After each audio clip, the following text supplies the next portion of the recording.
제목을 한번 같이 읽겠습니다. 시작. 꺾이지 않은 뼈와 물과 피.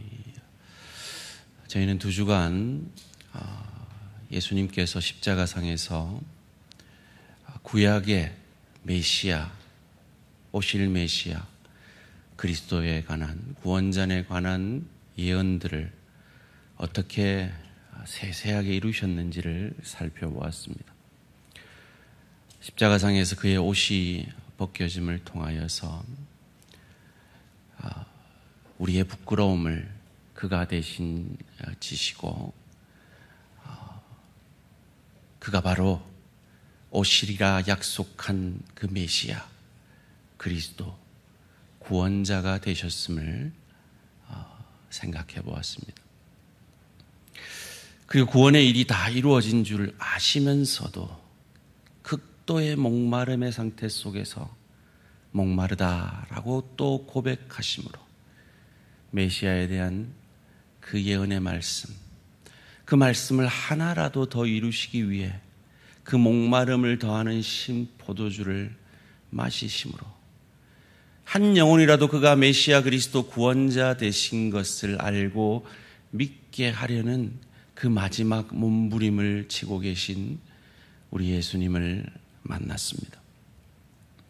오늘은 그 예수님께서 십자가상에서 뼈가 꺾이지 않으신 것, 그리고 그의 창이 찔리심으로 쏟으신 그 물과 피가 그 구약의 메시아에 대한 예언에 대한 어떤 성취인지 함께 생각해 보기를 원합니다. 다시 한번 지난주 저희가 생각해 본 그 구약에 관한 예언의 말씀을 생각해 보기 원합니다. 구약은 오실 메시아에 관한 약속의 말씀입니다. 신약은 오신 메시아, 그리고 다시 오실 메시아에 관한 약속의 말씀입니다. 이 메시아라는 말은 히브리어죠. 기름 부음을 받은 자라는 뜻입니다. 그리스도라는 말은 헬라어죠. 또한 기름 부음을 받은 자라는 뜻입니다. 의역하면 구원자라는 뜻이죠. 그래서 우리가 흔히 예수 그리스도라고 고백하는 그 신앙의 고백은 그 예수가 구약에 약속한 구원자 그이십니다. 그가 신약 시대에 오셨고 그가 다시 오실 우리의 구원자이십니다라는 신앙의 고백인 것입니다. 예수께서 메시아 되심을 요한은 이 요한복음에서 계속해서 강조하다가 요한복음 19장에서 다른 공간복음에서 다루지 않는 내용들로 아주 구체적으로 그가 메시아 그리스도 구원자이심을 우리에게 알게 하려 노력하고 있습니다. 오늘 본문 32절 33절 말씀 함께 읽습니다. 시작. 군인들이 가서 예수와 함께 못 박힌 첫째 사람과 또 그 다른 사람의 다리를 꺾고 예수께 이르러서는 이미 죽으신 것을 보고 다리를 꺾지 아니하고. 이게 무슨 말인가 하면 예수님이 이미 돌아가셨습니다. 그런데 이 십자가형은요, 생각보다 이 사람의 목숨이 질기대요. 짧게는 3일, 길게는 한 일주일 이상의 목숨이 십자가상에서 붙어 있다고 합니다. 그런데 유대인들은 지금 유월절을 지켜야 하고 안식일을 지켜야 하기 때문에 빨리 이 죽음이 끝나기를 바라는 거죠.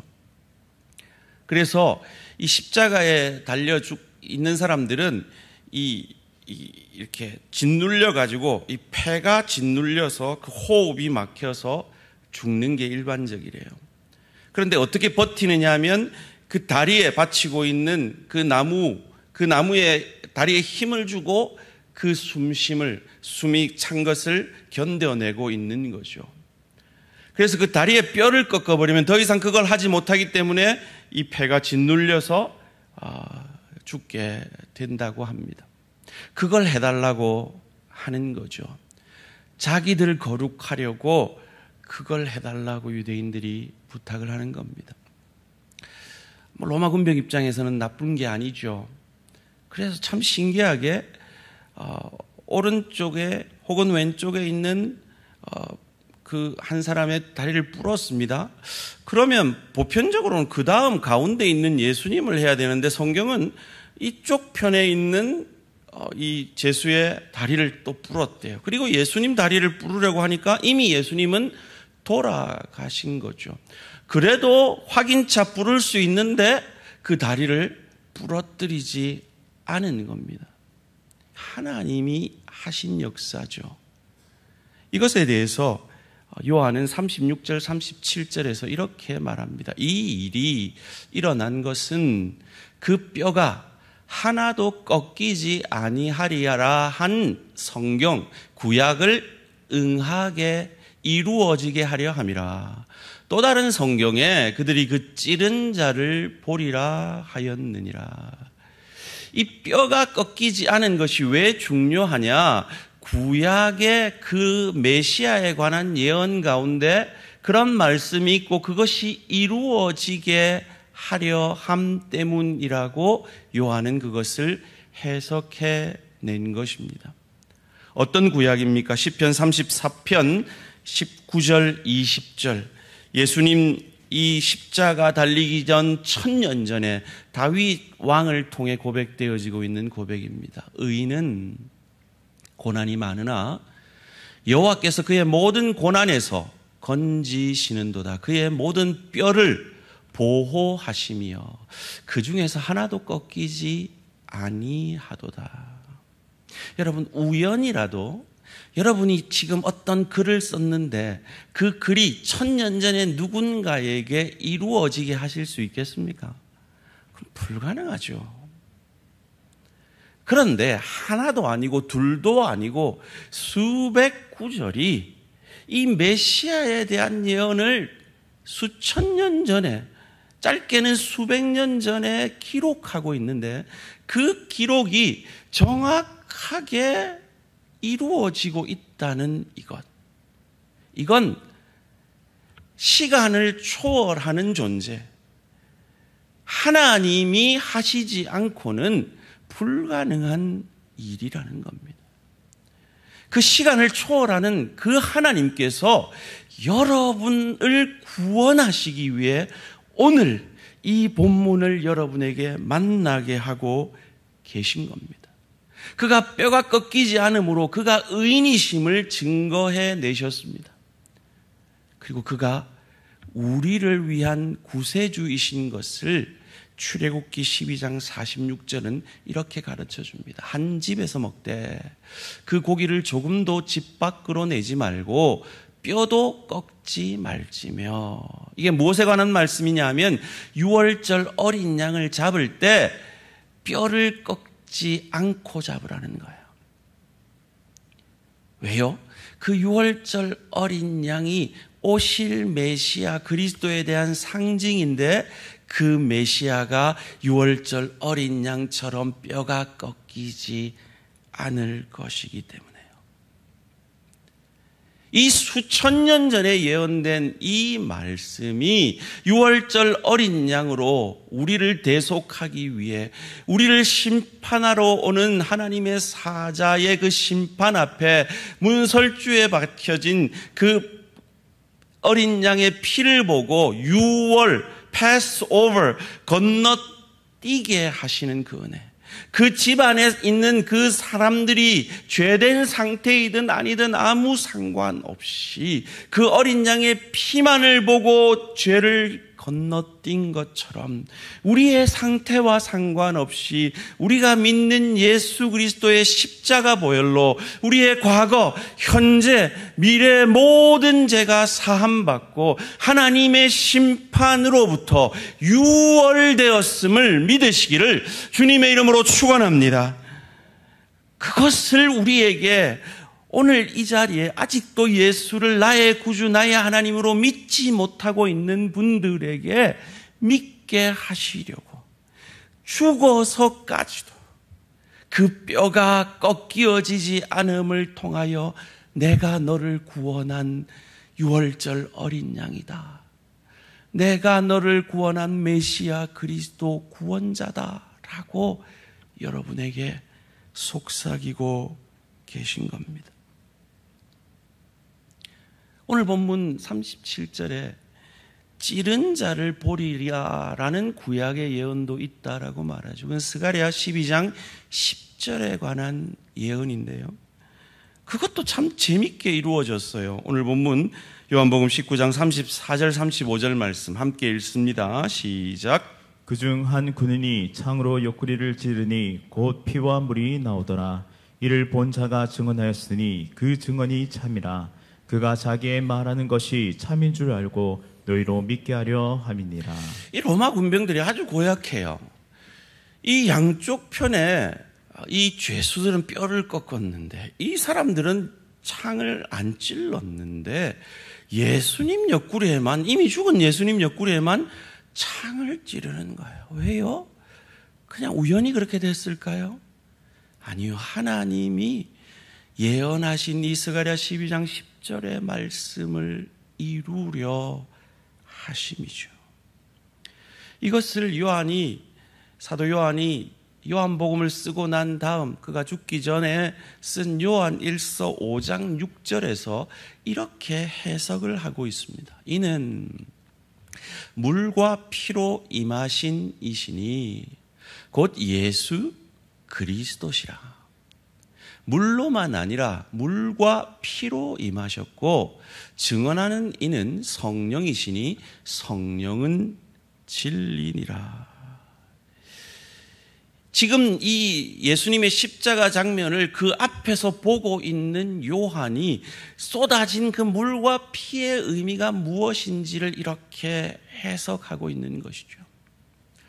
이것에 대해서, 물과 피가 뭔지에 대해서 좀 다양한 해석들이 있어서 소개해드리고자 합니다. 우리가 잘 아는 루터와 칼빈은 이 물과 피를 세례와 성찬이다라고 해석을 하고 있고요.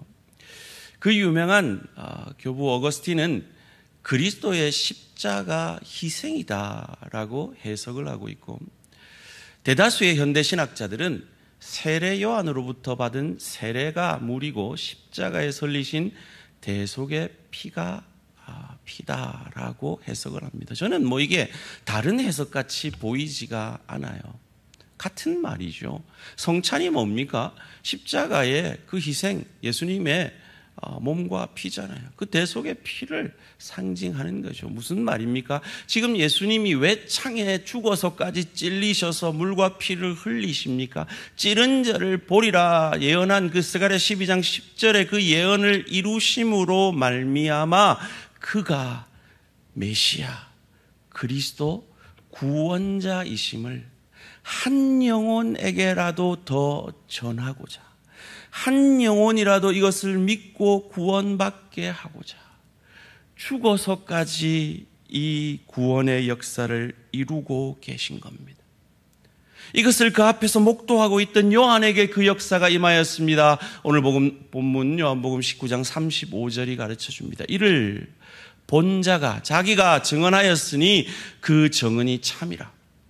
그가 자기의 말하는 것, 내가 메시아다, 내가 오리라 한 메시아다, 내가 그리스도다 라고 말하는 것이 참인 줄 알고 너희로 믿게 하려 함이라. 이 예수님의 마음을 알아.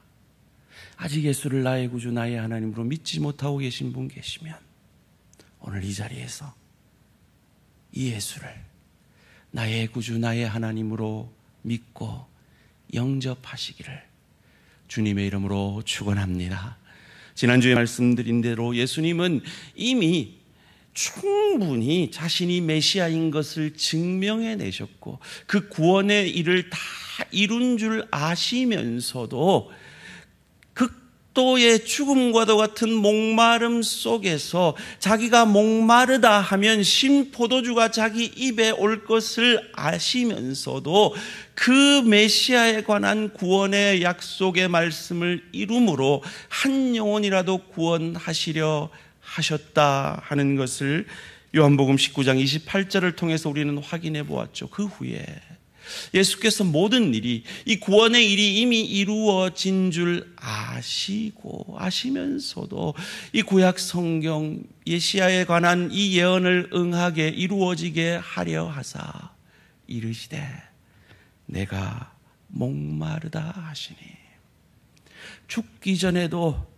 한 영혼이라도 내가 하나라도 더 예언 이루어서 한 영혼이라도 내가 메시아인 것 알고 믿기를 원한다고 그 길을 가셨던 예수님이 죽어서도 그 뼈가 꺾이지 아니해서 그분이 유월절 어린 양 오실 메시아이심을 창에 찔림으로 물과 피를 쏟아 우리의 죄짐을 짊어지시기 위해 세례받으셨고, 그 죄짐을 짊어지시고 십자가에서 그의 몸과 피를 우리를 위해 바쳐 주심으로 우리를 대속해 주신 구원자 그리스도이심을 알게 하시고 계신 겁니다. 사랑하는 성도님들, 다음 주일은 새가족 초청 주일입니다. 예수님은 이렇게 죽어가시면서까지, 아니 죽으셔서도 한 영혼을 구원하기 위해 몸부림치셨습니다. 그 동일한 예수의 마음으로 한 영혼을 구원하기 위해 힘쓰는 저와 우리 모든 성도님들 되시기를 주님의 이름으로 축원합니다. 예수님은 목마르다라고 고백하시며 우리의 목마름을 해결해 주셨다라고 지난주에 말씀을 드렸습니다. 그런데 정직히 얘기하면 우리는 여전히 목마르죠. 히딩크도 아닌데 우리는 여전히 배고프죠. 왜일까요? 혹 예수님처럼 하나님의 뜻을 이루려 하기보다 내 뜻, 내 소원이 이루어지는 것이 앞서기 때문은 아닐까요? 그래서 하나님의 뜻은 이미 내 안에 이루어져 있는데 여전히 나는 목마른 것은 아닐까요? 하나님의 뜻을 구한다고 하면서도 엘리야처럼 자기의 생각에 맞는 하나님의 뜻을 구하기 때문에 목마른 것은 아닐까요? 2주 전 금요기도회 때 생각해 보았죠. 엘리야가 그 갈멜살 영적 전투에서 승리하고 850의 그 바알 선지자들을 죽였습니다. 승리했습니다. 그 놀라운 승리 이후에 그는 기대했던 것이죠. 이제 여호와의 시대, 엘리야의 시대가 열렸다라고 기대했던 거죠. 밧세바, 이세벨이 이제 기가 죽어 항복할 줄 알았던, 기대했던, 그것이 하나님의 뜻이라고 생각했던 그 엘리야에게 이세벨이 사신을 보내 내가 너 죽일 거다 협박을 합니다. 놀라운 사실은 이 놀라운 전쟁을 이긴 엘리야가 그 여인의 협박 앞에 도망을 가버립니다. 그러면서 하나님 앞에 대들죠. 이제 나밖에 남지 않았는데 당신 어떻게 할 겁니까? 라고 대듭니다. 도망가 봐야 로뎀나무죠. 그늘도 없는 로뎀나무입니다. 그 자기 뜻, 자기가 생각하는 하나님의 뜻에 사로잡혀 있었던 이 엘리야를 불쌍히 여기고 먹여주시고, 그가 하나님을 피해 들어간 굴 속에서 하나님이 말씀하시죠. 네가 기대한 것이 지진이냐? 네가 기대한 것이 폭풍이냐? 네가 기대한 것이 불이냐? 아니다. 나는 세미한 음성으로 내게 말하는 하나님이다. 하나님이 조용히 말을 하면,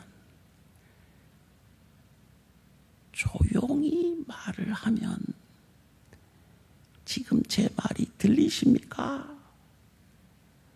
들리세요? 제 말이 어떻게 들리는지 아세요? 여기가 조용하니까 들리는 거예요. 우리가 왜 하나님의 음성이 들리지 않느냐 하면 우리 속이 시끄러운 거예요. 염려로 시끄러운 거예요. 내 뜻, 내 소원으로 시끄러운 거예요. 그래서 우리가 여전히 목마른 거예요. 그 하나님의 뜻 앞에 내 뜻을 내려놓으면 하나님의 음성이 들립니다. 우리는 늘 풍요의 축복만 원합니다. 그래서 하나님이 우리를 우리보다 더 사랑하셔서 깊이의 축복을 내리시는 그 순간에 우리는 하나님의 뜻을 경건과 예수 닮아가는 그 하나님의 뜻, 그래서 우리로 저 좋은 천국을 누리고 즐길 수 있는 실력자로 인격자로 하늘 상급을 축복을 예비하시고자 하는 그 뜻을 외면한 채 왜 내게 이런 어려운 시간을 주세요? 왜 내게 풍요의 축복 안 주고 깊이의 축복 주세요? 라고 불평함으로 목말라 있지는 않습니까? 하나님은 내 인생의 목마름의 시간을 통해 깊이의 축복을 허락하여 주시고 예수님처럼 하나님의 뜻이 나를 통해 이루어짐을 믿는다면 그 목마름조차도 감당하고 죽어서도 뼈가 꺾이지 아니하고 죽어서도 창에 찔려 그 피와 살을 아낌없이 우리를 구속하시기 위해 우리를 구원하시기 위해 쏟아내신 그 주님처럼 내 안에 하나님의 뜻과 하나님의 말씀이 이루어지기를 사모하는 저와 우리 모든 성도님들 되시기를 주님의 이름으로 축원합니다. 나는 여전히 목마르지만 이 목마름의 시간을 통해 하나님의 뜻이 이루어짐을 믿기에 견디고 참아내며 기다리는 믿음의 사람들 되어지기를 원합니다. 우리는 결코 교만할 수도 없고 좌절할 수도 없는 하나님의 손에 붙들린 하나님의 자녀들이며 하나님의 소유된 백성입니다. 영광스러운 하나님의 자녀들입니다. 그런데 사단은 끊임없이 우리를 유혹합니다. 예수님을 유혹했듯이 끊임없이 우리를 유혹합니다. 십자가 없는 영광을 취하라라고 말이죠. 우리를 끊임없이 유혹합니다. 깊이의 축복 필요 없다. 풍요의 축복만 복이다. 그것만 달라 해라. 그것 안 주는 하나님은 죽은 하나님이다. 그것 안 주는 하나님은 너를 사랑하지 않는 하나님이다. 우리를 유혹합니다. 아닙니다. 저도 알고 여러분도 아시지 않습니까? 우리는 깊이의 축복의 시간 없으면 거룩이 이루어질 수 없는 내 배가 신인 죄인들입니다. 그것을 알고 바울은 로마서 5장에서 신분적 구원을 이야기한 이후에 이뿐 아니라 환난은 인내를, 인내는 연단을, 그리스도 예수 닮은 인격을, 그 인격을 통하여서 천국의 소망을 너희에게 이루려 하는 것이 하나님의 뜻이다라고 우리에게 가르쳐 줍니다. 목숨을 걸고 하나님 앞에 3번 간구했던 바울에게 네 은혜가 내게 족하다라고 말씀하시며 응답하시며 그의 육체의 가시를 그대로 그 몸에 두었던 바울이 그 하나님의 넓고 깊고 크게 일하심을 경험한 이후에 그의 말년에 쓴 빌립보서 말씀 가운데 우리가 잘 아는 그 고백, 내게 능력 주시는 자 안에서 내가 모든 것을 할 수 있느니라. 이 위대한 고백을 우리에게 남기지 않습니까? 이 고백은 기도하면 다 된다는 고백이 아니지 않습니까? 이 고백은 배부름에도 배고픔에도 궁핍에도 풍부에도 나는 일체의 자족의 비결을 배웠다는 고백인 것입니다. 이 말은 다르게 하면 내가 배부를 때도 하나님은 역사하시고 내가 배고플 때도 하나님은 역사하고 계시고 내가 풍부에 처할 때도 하나님은 역사하고 계시고 내가 궁핍에 처할 때도 하나님은 일하고 계시다는 이 하나님의 약속의 말씀을 믿는 믿음의 고백인 것입니다. 사랑하는 성도님들, 우리의 신분적 구원만이 구원의 끝이 아닙니다. 우리를 신분적으로 구원하신 하나님께서 우리를 수준적 구원을 이루시기 위해서 우리 안에 깊이의 축복으로 우리의 인생의 목마름으로 일하실 때 그 하나님을 믿고 의지함으로 항상 기뻐하고 쉬지 말고 기도하고 범사에 감사하는 하나님의 뜻이 하나님의 열심 가운데 이루어지는 저와 우리 모든 성도님들 되시기를 주님의 이름으로 축원합니다. 여러분 기억하십시오. 하나님이 우리에게 이루시고자 하는 그 구원은요, 훨씬 우리 생각보다 위대합니다.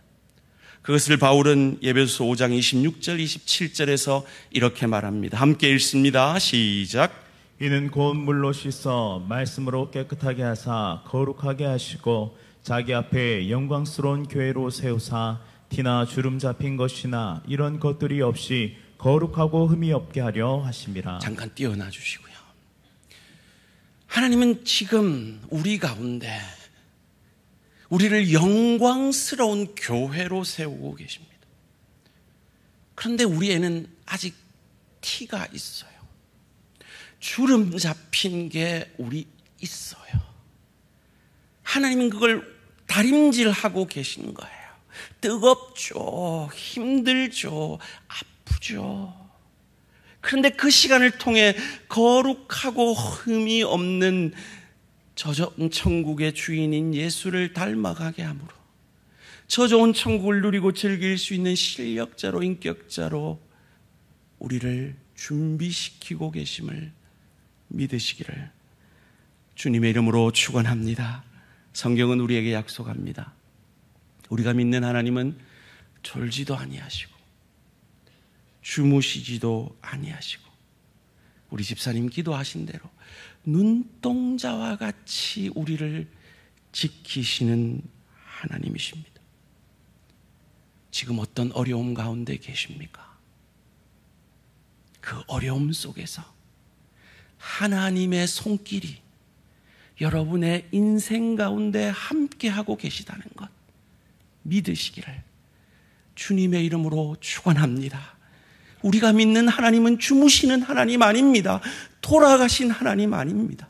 살아계신 하나님이십니다. 그분의 살아계심을 믿고 그분이 나를 나보다 사랑하셔서 죽어가면서까지 목마르다 고백하시고 죽어서도 그 뼈가 꺾이지 아니하고 물과 피를 쏟아내심으로 우리 한 사람을 구원하시기를 원하신 하나님이시라면 그 하나님이 오늘 우리 가운데 우리의 깊이의 축복 가운데 일하고 계심을 믿으시기를 주님의 이름으로 축원합니다. 말씀을 맺겠습니다. 제가 오래전에 드린 말 기억이 있는데요. 제가 미국에서 목회할 때 들은 실화입니다. 미국 교회에 아주 신실한 젊은 부부가 있었다고 합니다. 그런데 이 부부는 그토록 신실하게 주를 섬기는데 아기를 주시지 않는 거예요. 십수년 만에 근데 하나님이 그 기도 응답하셔서 아기를 허락하십니다. 그런데 그 아기를 낳아보니까 장애 아이인 거예요. 남편이 아내를 처음 만나러 병원을 갑니다. 아내에게 어떤 위로의 말을 해주나. 그런데 병원에 갔는데 아내가 천사같이 환한 얼굴로 남편을 맞이하는 겁니다. 처음에는 좀 실성한 줄 알고 여보 왜 그래 여보 왜 그래 했더니 아니에요 여보 나 괜찮아요. 하나님에게 묻고 또 물었어요. 왜 우리 가정에 이런 일이 일어났는지. 그때 하나님이 제게 말씀해 주셨어요. 이 천사보다 귀하고 연약한 아기를 어느 가정에 보내시면 가장 사랑받을까 고민하시다가 저희 가정에 보내셨대요. 잘 키워야겠어요.